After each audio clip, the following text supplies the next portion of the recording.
People say, one day humans will move to Mars, will walk across red deserts, live under domes, maybe even raise kids there. Sounds like a futuristic version of Survivor, right? This episode, let's talk about what's it like when we move to Mars. Mars might sound like a rebound planet, but humanity is getting serious about making it the main act. Earth is falling apart. Crazy weather, vanishing resources, political drama, and let's not forget, skyrocketing rent. Scientists say Earth isn't immortal. One day, the sun will expand into a red giant and roast the planet like leftover chicken wings. We won't be around for that. But humans are born to worry in advance, so we're already planning. Mars is Plan B and a launch pad for future tech. Not relocation, a reboot. But hold up. Don't get too dreamy. Moving to Mars isn't like booking an Airbnb in space. It's like signing up for a survival reality show with no prize money. So, how do we actually get there? Earth to Mars is 55 to 400 million kilometers away, and the space bus only runs every 26 months. Miss it? See you in 2 years. The trip takes 6 to 9 months. You'll live in a capsule. No balconies, no private bathrooms, zero personal space. You clean yourself with wet wipes, eat from nutrient tubes, and yes, your waste gets recycled. All of it. Radiation? Check. Muscle loss? Check. Cabin fever? Triple check. Your therapist might be an AI, so yeah, this is less space cruise and more cosmic boot camp. You know what's weird? A day on Mars is 39 minutes longer than a day on Earth. Why? Well, it's because Mars spins more slowly. Just like Earth, Mars rotates on its axis, that imaginary pole running from top to bottom.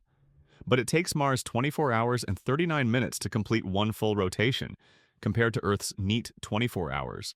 So technically, a Martian day, called a sol, is just a little bit longer. And those 39 minutes? They don't sound like much. Until you realize that over a week, you gain more than 4 extra hours. Over a month? Nearly a whole day. NASA's teams working with Mars rovers actually adjust their sleep schedules to match Mars time, which means going to bed and waking up 40 minutes later every day. Basically, they live in a permanent state of jet lag, so if you ever move to Mars, enjoy your slightly longer days.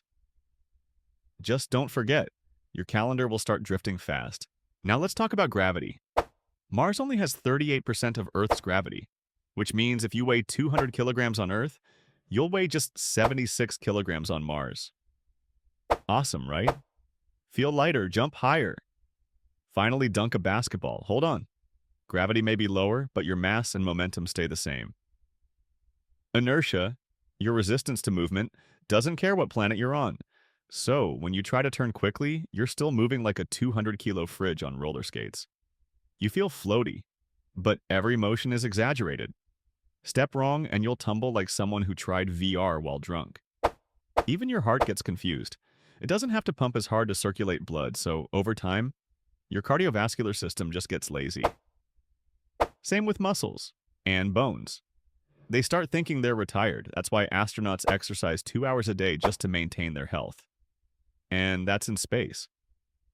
On Mars, you'd probably need weighted suits or gravity simulation tech to keep your body from melting into a soft bag of spaghetti. To walk like you would on Earth, you'd need a special suit that makes you feel like you weigh around 520 kilograms. Not for realism, but just so your legs get enough stress to stay strong. Fun, right? Well, until you have to go upstairs in that suit. Let's talk about water on Mars, because without it, you're not surviving more than a few days, so where do we get water on a planet that looks like a giant, dusty potato? First, Mars actually has water. It's just not in the form we like. There are pockets of ice buried under the surface, especially near the poles. Some craters also have seasonal frost. Scientists have even detected signs of subsurface salty lakes, though that's still debated. But you can't just dig a well and get Evian. This ice is hard to reach, mixed with dirt, and often deep underground. So, to get to it, we'd need powerful drills, lots of energy, and very patient astronauts. That's why most early missions will rely on something called ISRU, in situ resource utilization. It means use what's already there. One method? Extract water from the soil. Martian soil, or regolith, can contain up to 2% water by weight in some areas. So if you heat a cubic meter of soil, you might get around 20 liters of water vapor. Then condense that vapor back into liquid. It's like squeezing a sponge, except the sponge is made of rock and it's minus 60 degrees. Another method? Make water chemically. If you have hydrogen, say brought from Earth or extracted from local materials, you can combine it with oxygen from the CO2-rich Martian atmosphere using a fuel cell or chemical reactor. Boom, instant H2O. Also useful for rocket fuel, by the way. And of course, the unpopular but effective method, recycle your own pee. Yes, astronauts already do this on the International Space Station. Urine goes through a multi-stage purification system, filtration, distillation, oxidation, and UV treatment. The result? Clean, drinkable water, as good as bottled. As NASA jokes, yesterday's coffee becomes tomorrow's coffee. And it's not just urine. Sweat, breath moisture, even humidity inside the habitat, all get captured and reused. Basically, every drop matters. On Mars, wasting water is like tossing gold into a volcano. So, next time you complain about a lukewarm shower, remember, on Mars, even that shower took days to prepare, and might have been your own sweat last week. Now, weapons. What if someone picks a fight on Mars? Technically, you can bring a gun, but drawing one in a spacesuit? Like trying to find a coin in a sleeping bag. Fire it? Sound doesn't travel. You just get a silent flash. Bullets fly fast, no air drag.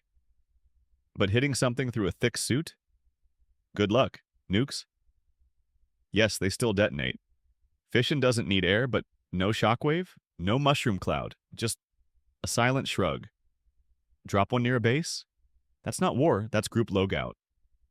Real power, control the oxygen. Shut down their grid. That's how you win. Forget guns. The real weapons are passwords. Communication?